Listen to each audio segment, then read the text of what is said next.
Call me back, now. I sat on my work stool, staring at the Mustang's exposed engine. 18 years, 2 daughters, a house in the suburbs, a business I'd built with my own hands. And Jessica wanted to throw it all away for my little brother who couldn't even hold down a job for more than 6 months. The garage door rumbled open.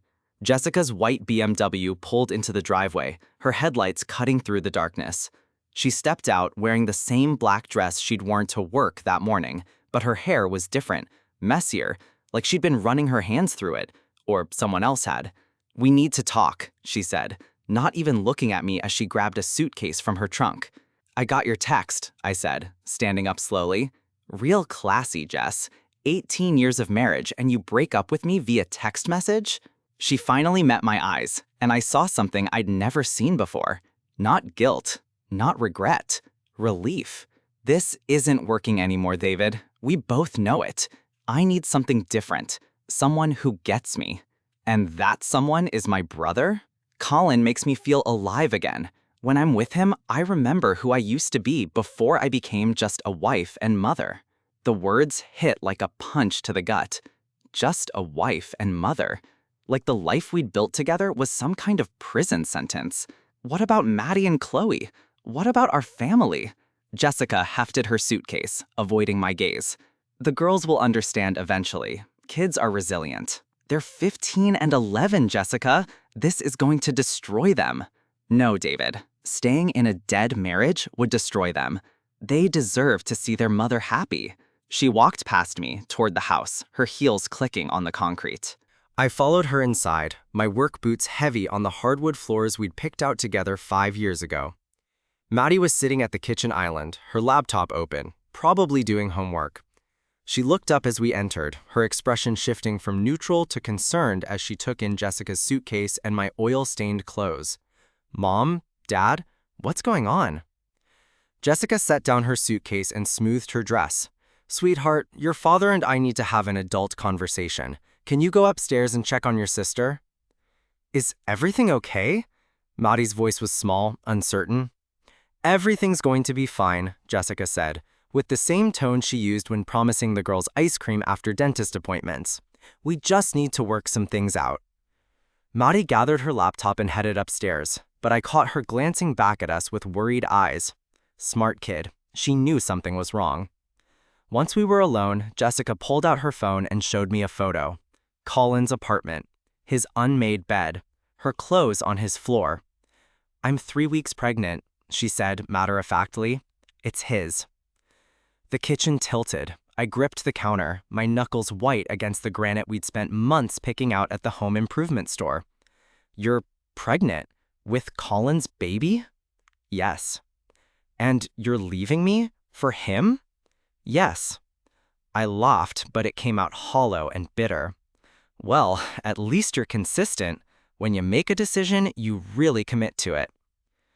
Jessica's phone buzzed. She glanced at it and smiled, the first genuine expression I'd seen from her all night.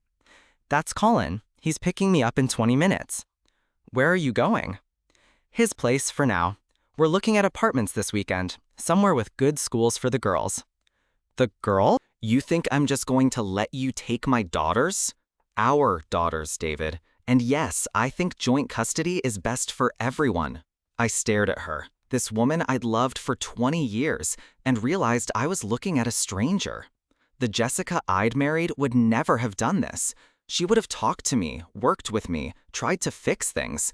This Jessica was cold, calculated, already 3 steps ahead. "I want you out of the house by Sunday," she continued, checking her reflection in her phone's camera. "I'll be back with the girls then, and I don't want any drama." "This is my house too, Jessica. I'm not going anywhere." "Actually, you are. I've already spoken to my lawyer. Since I make more money and can provide better stability for the children, I'll be filing for primary custody and possession of the marital home. My auto shop was successful, but Jessica's law firm salary was twice what I made. In a custody battle, that would matter. You've got this all figured out, don't you?" "I've been planning this for months, David. I'm not the same woman who married you when she was 22 and didn't know any better." A car honked outside. Colin's red Camaro, The one I'd helped him pick out 2 years ago when he got his last job. The irony wasn't lost on me. Jessica grabbed her suitcase and headed for the door. She paused in the doorway, looking back at me one last time. For what it's worth, I did love you once, but people change.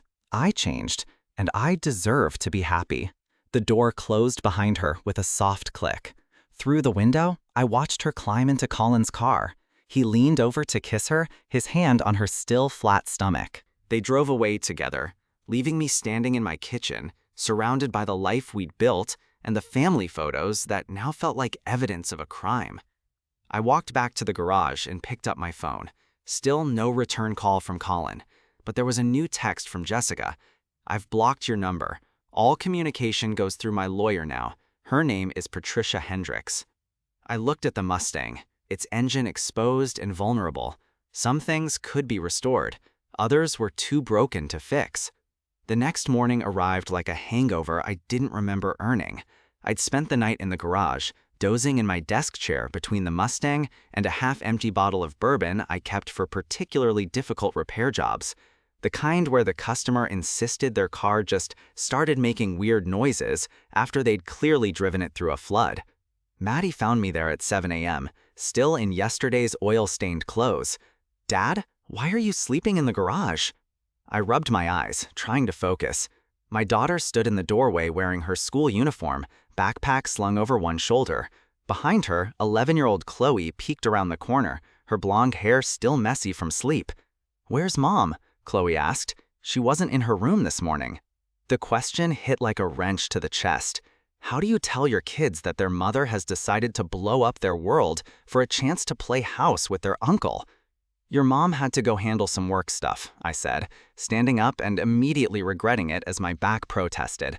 "She'll be back soon." "Her car's not in the driveway," Maddie said. She'd inherited Jessica's attention to detail and my stubborn refusal to accept easy answers. "What are you doing here? Trying to understand how my wife and my brother could betray me so completely? It's not a betrayal if the marriage was already over. Was it over when you were planning our anniversary trip last month? Was it over when you signed the Christmas cards, 'Love the Martinez family'? Or did it just become over when you decided you wanted to play house with someone new?" Jessica set down the coffee and crossed her arms. "You want to know when it was over? It was over when you stopped seeing me as anything other than a wife and mother. When you stopped asking about my dreams, my goals, my feelings. When I became just another responsibility to manage. That's not true, isn't it? When's the last time you asked me about my work, my cases, my life outside of this house and those kids?" I opened my mouth to answer and realized I couldn't remember. When had we stopped talking about anything other than logistics, school pickups, grocery lists, who was taking which kid to which activity? That doesn't justify this, Jessica. No, it doesn't, but it explains it. Colin moved to stand beside her, his hand resting on her lower back in a gesture that was probably meant to be supportive, but felt like a slap in the face. "Dave, I'm sorry it happened this way," he said, "but I'm not sorry it happened. Jessica deserves to be happy. And my daughters? Do they deserve to have their family destroyed? They deserve parents who love each other," Jessica said, "not parents who go through the motions because it's easier than admitting the truth." I looked at them standing together, united against me, my wife and my brother, the two people who should have had my back no matter what. She's rewriting history to make herself feel better about what she did. Is she? Because I remember you complaining about her working late, about her going to the gym all the time. You did seem pretty suspicious. I was suspicious because my wife was having an affair. My instincts were right. Or your jealousy drove her away. I leaned back in the booth, studying my friend's face. Ray had made up his mind about this situation, and nothing I said was going to change it. In his version of events, I was the villain who'd pushed my wife into another man's arms. So that's it? 25 years of friendship down the drain because my wife told your wife a sob story? It's not that simple, Dave.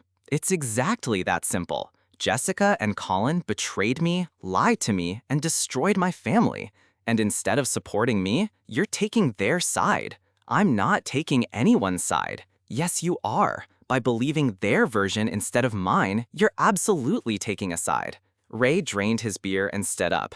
I think we both need some space to cool off. Space? Ray, my wife left me for my brother. My daughters are devastated.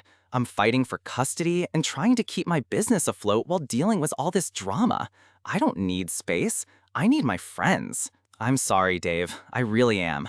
But I can't get involved in this mess. He walked away, leaving me alone in our booth with 2 untouched baskets of wings and the realization that I'd lost more than just my marriage. Over the next week, the pattern repeated itself. Mike Chen, who'd been in my wedding party, suddenly stopped returning my calls. Tom Bradley, my neighbor and weekend golf partner, found excuses to avoid me. Even guys from the Auto Shop Association started treating me differently at meetings. Jessica had gotten to them all. Her version of events was spreading through our social circle like a virus, and I was being quarantined. The final straw came on a Saturday morning.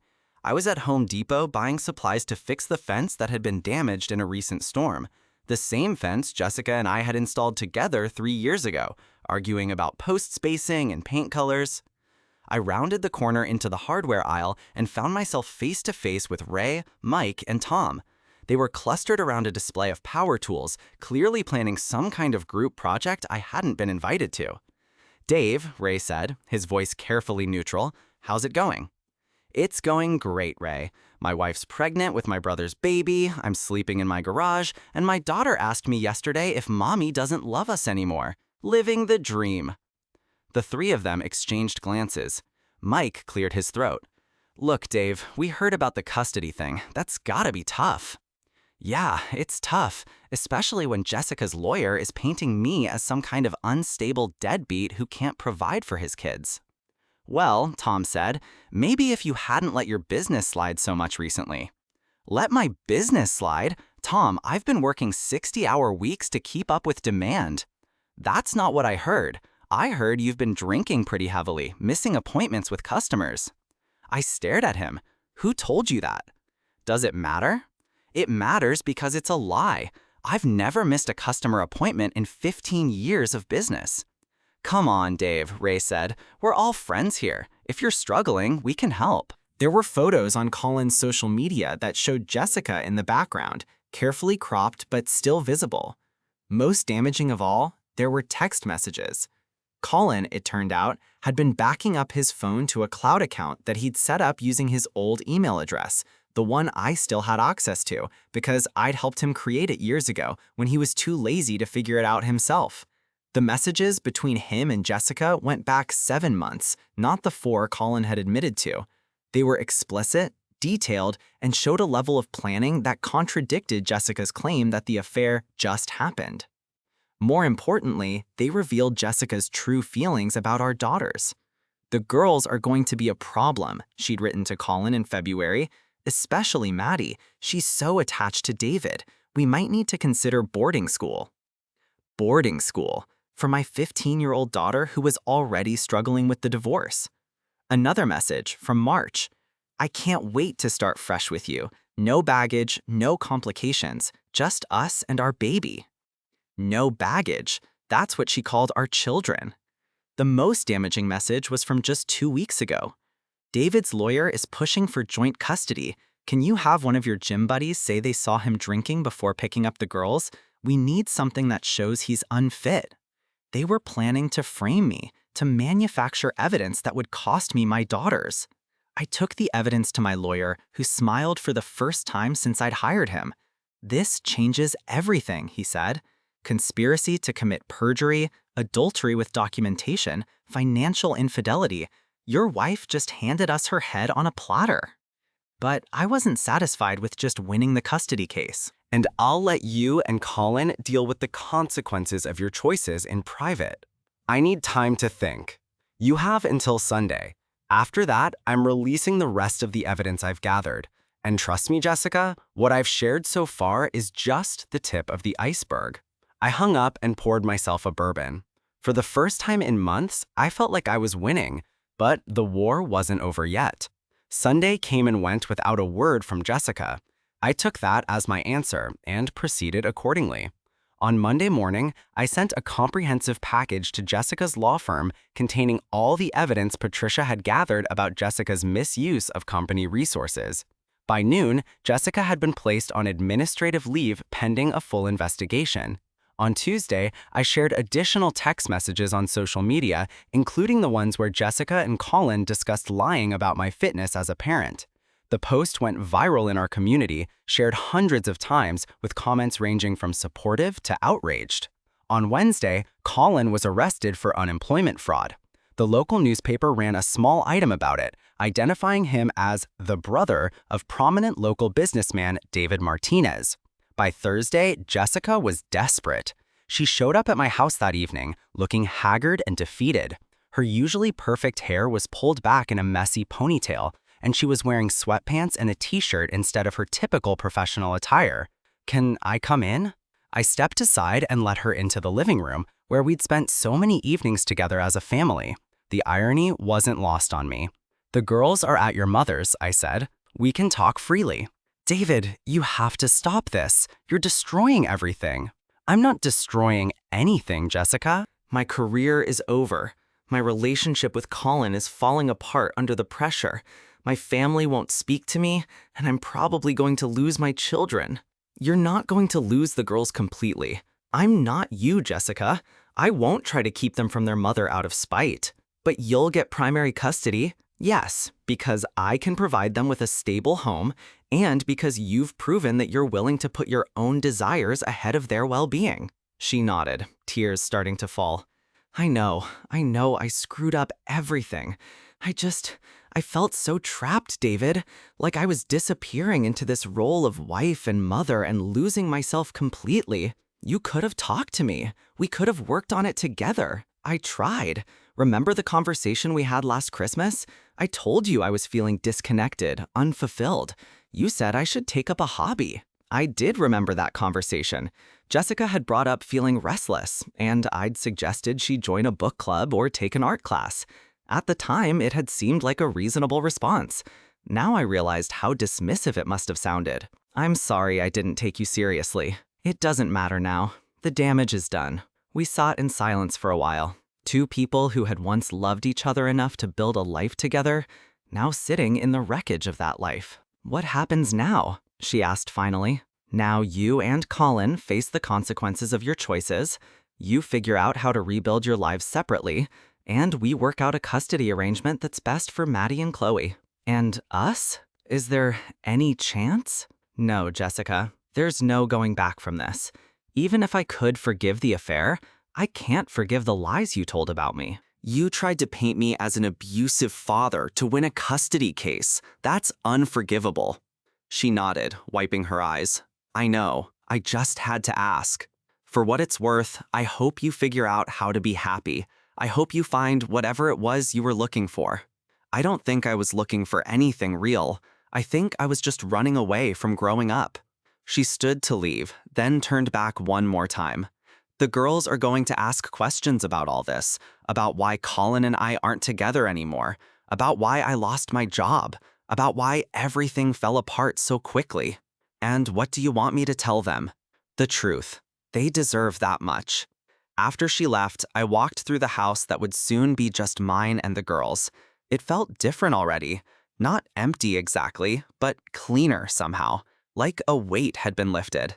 I called Patricia to let her know the case was essentially over. Your wife's smart to surrender now, she said. The evidence we gathered would have buried her in court. What about Colin? He'll probably get probation and community service for the fraud charges, assuming he doesn't have any priors. But his reputation is shot. Word gets around in the fitness industry. And Jessica? She might be able to rebuild her legal career eventually, but it'll take years, and she'll never work for a prestigious firm again. I hung up and poured myself a drink, not in celebration, but in acknowledgement that this chapter of my life was finally closing. 2 weeks later, Jessica and Colin's relationship ended as abruptly as it had begun. The stress of the legal problems, the financial difficulties, and the social ostracism had been too much for their supposedly great love to withstand. Colin moved back in with his parents in another state, tail between his legs. Jessica moved into a small apartment across town and took a job with a small practice that handled personal injury cases, a significant step down from her previous position, but the best she could manage given her circumstances. The custody arrangement gave me primary custody, with Jessica getting the girls every other weekend and one evening per week. It was more generous than I needed to be, but I meant what I'd said about not keeping the girls from their mother out of spite. As for my friends who had abandoned me during the crisis, I accepted their apologies but kept them at arm's length. Fair weather friends aren't really friends at all. 6 months later, I was working late in the garage when Maddie came out to find me. "Dad, can we talk?" "Of course, sweetheart. What's on your mind?" "I just wanted to say thank you for fighting for us, for not letting Mom take us away from you."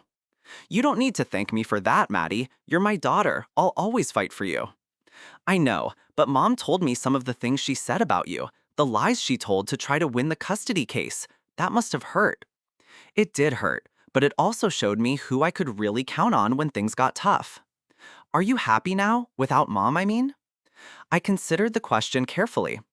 "I'm not happy that our family broke up. I'm not happy that you and Chloe had to go through all this pain, but I'm happy that the truth came out. I'm happy that we're together, and I'm happy that we can start rebuilding our lives based on honesty instead of lies." "Good, because Chloe and I like it better this way. It's calmer here now." She hugged me and went back inside, leaving me alone with my thoughts and the Mustang I was finally close to finishing. Sometimes the best revenge isn't elaborate or dramatic. Sometimes it's just living well